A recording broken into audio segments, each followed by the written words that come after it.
y'all. So we're going to be doing another cookie jar crime case. This will be case number 4. And we're going to be talking about Cleo Smith, little 4-year-old girl that went missing. So Ellie Smith and her partner Jake Glidden, they bought a tent and they planned a weekend trip to a campsite with Ellie's 4-year-old daughter Cleo, and then Jake and Ellie had a 7-month-old daughter Isla. And so they were planning a trip.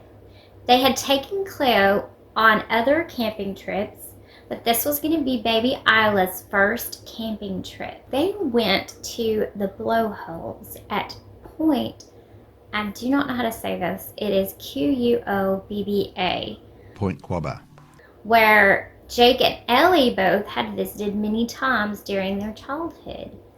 And so they had planned on enjoying their time fishing. They were going to play on the beach. They were going to teach Cleo how to fish and how to ride her bike without training wheels. Something I found interesting as I was looking at the Instagrams of the parents was Jake. He was an avid fisherman. His Instagram is full of pics of some pretty impressive catches. Some sharks, tuna, mackerel, and a lot of other sea life. And I looked it up. Fishing for sharks is legal, but there are some that are endangered. So I guess you would kind of have to know which ones to release back. It's a pretty intense hobby, nonetheless, but I found it interesting. Ellie worked at a beauty salon in Carnarvon. I know I'm not saying that right, y'all. Jake worked for Rio Tinto. It was a mining company. One of his neighbors works with him at the mining company, and he said that Jake was a great guy. And then their next door neighbor, Gwen Cinch, she said they were lovely people and that she witnessed them, being wonderful parents to their children. Cleo attends St. Mary's Star of the Sea Catholic School. So on Friday evening, October the 15th at 6:30 p.m., the family arrived at the campgrounds. Ellie said they set up the tent and they set up a gazebo, and after they had supper and then she fed baby Isla, Ellie put Cleo and Isla to bed.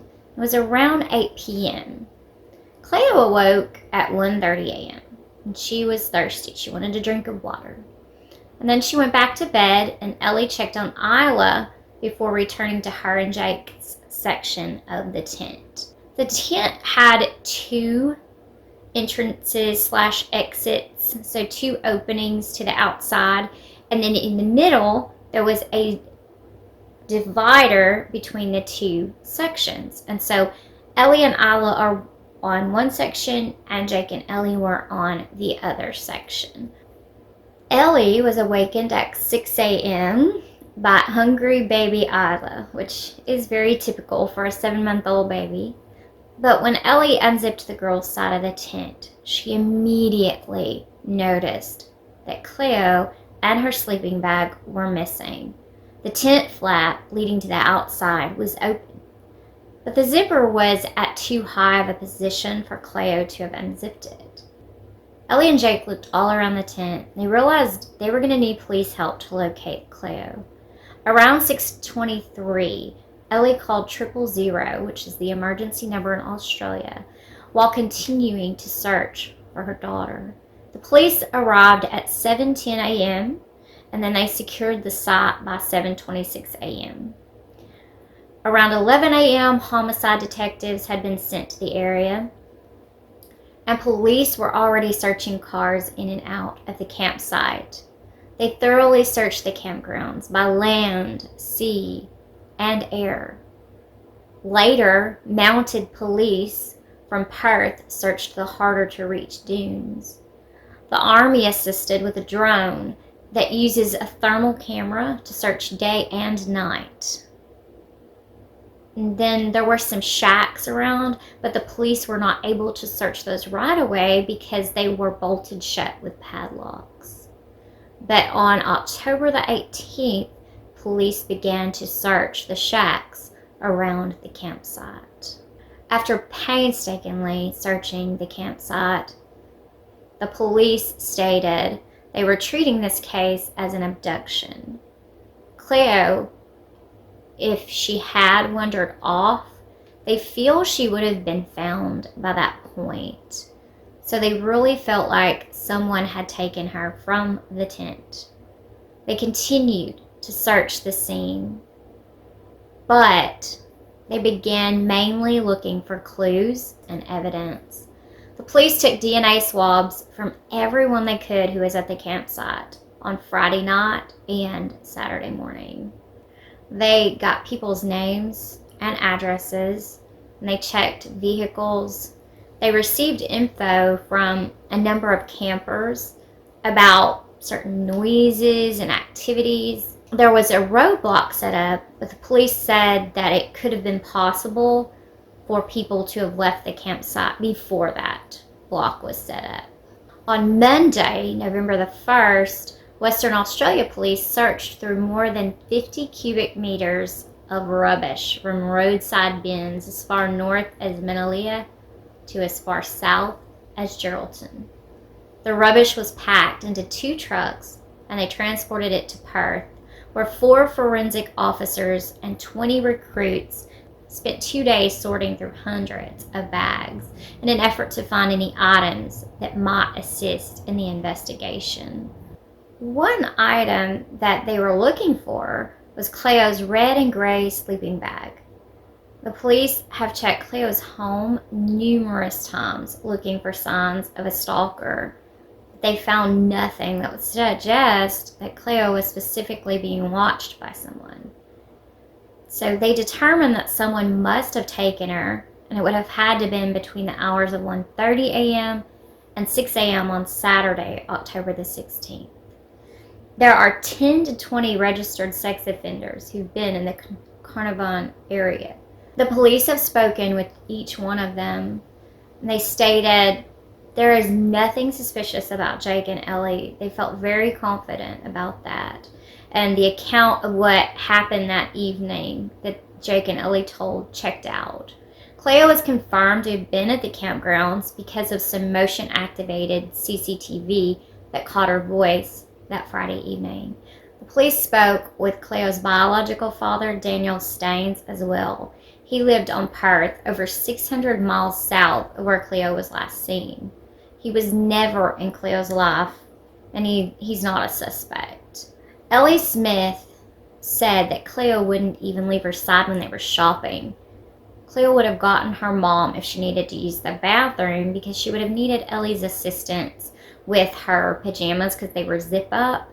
Ellie said whenever in the interview that she would have come across to get her like she did for the water. They probably left that middle section, that divider, in a way that Cleo could reach the zipper so that she could get to Jake and Ellie. At this point in the investigation, there were really only persons of interest, but there weren't any confirmed suspects. And like I say, they really just did not feel the parents were. They kept saying that the parents are not being looked at. They say the girls' parents are not suspects in the disappearance. Yes, they were looking at the house. They were looking for signs of someone stalking Cleo. Police have returned to the family home of missing 4-year-old Cleo Smith 12 days after she vanished. Investigators spent hours at the house. Forensic police spent 7 hours searching the home of Cleo Smith, working into the night, focusing on the backyard. Just hours after her parents denied having anything to do with her disappearance. Is there anything that you're not telling us? No, nothing. No way. We love our daughter. So, I had been working on this case, and I had planned on filming it yesterday, actually. Today is Thursday. Tuesday night, as I was finishing my research, I saw the news. Cleo was found safe and alive Tuesday morning. Whenever the campers that were on the campground heard some noise and activity going on, and another couple saw a car around 3:30 a.m. come out of the campgrounds. And so that car was being looked at. They were basically asking, whoever owns this car, just come forward. If you're not guilty, just come forward. If they were guilty, they're not going to come forward. So this car, this suspicious car that they were searching for, along with phone data in the missing case of Cleo Smith, led a team of officers to a home where the little girl was found. Police Commissioner Chris Dawson said he couldn't provide detailed information at this stage, but said the vehicle gave him the biggest lead as to where Cleo could have been. She was found in a room of a locked house. The officers raided the house around 12:46 a.m. and found Cleo. Nine's Joshua Dorr is in Carnarvon outside the family home. Josh, they're whole again tonight. Those are the words of Ellie Smith, Pete, a statement that is still quite impossible to believe, really, but it is fact after a remarkable day here in Carnarvon. This was the moment that detectives brought out Cleo Smith after finding her in that home. She looks scared and shaken, but is safe and healthy, and even, I think, lets out a little bit of a smile, and that is certainly a message that was reflected later on in hospital. That bright, beaming smile spenned out to right across the world as she held onto an eye stick and They asked her name a couple of times, and she told them her name was Cleo. We got her. Hey, Bobby. Bring the camera in. Hey, come here. Come here. I got you, Bobby. What's your name? You're alright. What's your name? What's your name, sweetheart? My name is Cleo. Your name You're is alright, Cleo. Bobby. Hello, Cleo. They gathered her into their arms, and they called her mom and said, "Someone wants to speak with you." She was taken to her family, and get this, her family was literally 7 minutes away. Then they took her to the hospital to check her out. But I can't imagine the relief her mom must be feeling, and Jake. So the man who resided in the home, he was 36-year-old Terrence Kelly. He was taken to the hospital in police custody, and now he's being questioned. Can you imagine the nerve of someone entering a family's tent while they're sleeping and taking their little girl? It makes me angry. Alright, so this case just kept getting stranger and stranger. So Terrence Kelly collected Bratz dolls. He had a whole room full of them, a bedroom in his home, and he had some other like Disney princess dolls. He really was into Frozen dolls, and I think most of them were still in the boxes. And so yeah, Cleo was found in a room. I'm not sure if it was that room, but she was found in a room with the light on, and she was playing with toys. In a couple different places I saw where she was actually crying when they found her. And also, he had many fake profiles for himself on Facebook. We just need to be very careful on Facebook, y'all, or any of the social medias. We need to watch our children and even ourselves and what we post and who we allow to be our friends, because he actually befriended Cleo's mom with one of his profiles. He had profiles as a girl that was his daughter. He had profile for like his wife. He had like fake families. He just had numerous of them, and a lot of them had the Bratz dolls, like pictures with them. One of his accounts was actually a picture of him, and then he had another one for himself that was a picture of a man with like, I don't know what I can actually say. I saw in the comments this mom was like, "Hey, this picture is my daughter. We need to report this to the police." So she was just letting people know who are commenting on it, "Hey, this is my daughter." The mom she's actually starred in a TV show. I don't know the name of it. I didn't dig that far. But just beautiful people, and he was stalking these people, and it's just really creepy. Another place I saw that he may have been selling drugs, that could have been possibly why he was at the blowholes that weekend, was selling drugs. I don't know that he just happened to be there selling drugs and then took Cleo, or if he had planned to do that all along. One other thing that I saw that was quite strange was there was a little boy named William Tyrell. He was a foster child, and he was playing at the home of his foster grandmother with I'm not sure if it was his sister. I don't know, like, the connection, if it was his blood sister and they were both foster kids. I don't know all of that. I just know that there was a little boy missing, a 3-year-old boy that was missing 7 years ago. His name was William Tyrell, and he was taken from the yard of his foster grandmother. And the strange thing is, Terrence Kelly posted that, they come home and all of that, which I find quite odd. I don't think that he took that little boy, because I looked into it, and there's another guy that is in jail. He's already in prison, and he more than likely is guilty of that, but we don't know 100% for sure. But I still wonder if there hasn't been another abduction that maybe Terrence Kelly isn't guilty of. I don't know. He's 36, so I don't know if this would be his first time to do this or not. But anyway, and I don't even know what his plans were with Cleo.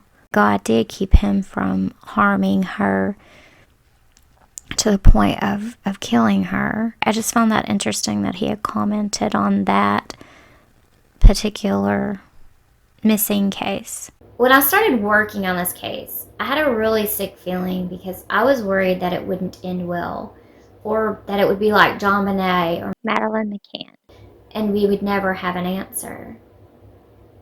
Praise the Lord for this miracle, because that's exactly what it is. God still does miracles. One thing I pray that all of us have learned from this case is to stop being so hasty to judge family members of missing people. Believe me or not, but when I looked at Ellie's Instagram before Cleo was found, I felt in my heart Ellie couldn't have had anything to do with the disappearance of Cleo. The way she looked at Cleo and cherished her, there was sincerity in it. There were people looking at this poor mom and saying she was shaking her head. Personally, I know through grief I've gone through, I do that. I do that when I'm talking about it because I don't want to believe it. So I believe that Ellie was doing that because she couldn't bear the thought or even accept what might have happened to her daughter. I read comments and they were horrible. I couldn't believe the heartless, insensitive things people were saying directly to Ellie and Jake on their Instagrams. Not only were Ellie and Jake having to worry about what's going on with Cleo, what's happening, where is she, is she hungry, is she thirsty, is she cold, is she scared, is she crying, and wanting to be there for her. But then they're also having to deal with people that are being so cruel and accusing them. When I was looking at Jake's Instagram, on one of the comments, someone put I won't even say what they said. But, it wasn't like curse words, it was just the content of what they were accusing him and saying to him. It was just cruel. But on the other side, there were kind people taking up for them, saying, hey, we need to give these people a break. They're grieving, they're worried, lay off, let's see what happens. Let the police do their work. Quit being armchair detectives and trying to, let's just look at the facts and stop putting our opinions in there because we don't know. I would rather have too much mercy and find out someone is guilty than judge an innocent, hurting parent unfairly. All right, so that is Cleo Smith, and this story, I love this happy ending. I wish that every story and every case, I'm looking at a couple more, and as I'm looking at these cases, I try to remember to say a prayer as I'm looking into them, and praying that they will be solved, praying that they'll be solved in a happy way, but if not, at least solved, at least give these people that are hurting answers. And so I've got a couple more coming up, and I wish I could give you happy answers on those. One of them kind of we know the answer to, and then the other one I'm working on is kind of like this one, but we don't have the answers yet. So it's a pretty recent one, and I'm wishing and praying that it'll end up like this. But so often they don't. But if we continue to work and to keep our eyes open and to give police clues and to just be watchful and get the information out there, because if someone wasn't aware that Cleo was missing, they wouldn't have given the right piece of information to the policemen so they could do their job. All right, so I hope that y'all have a wonderful day, and I will see you on my next case. Bye-bye.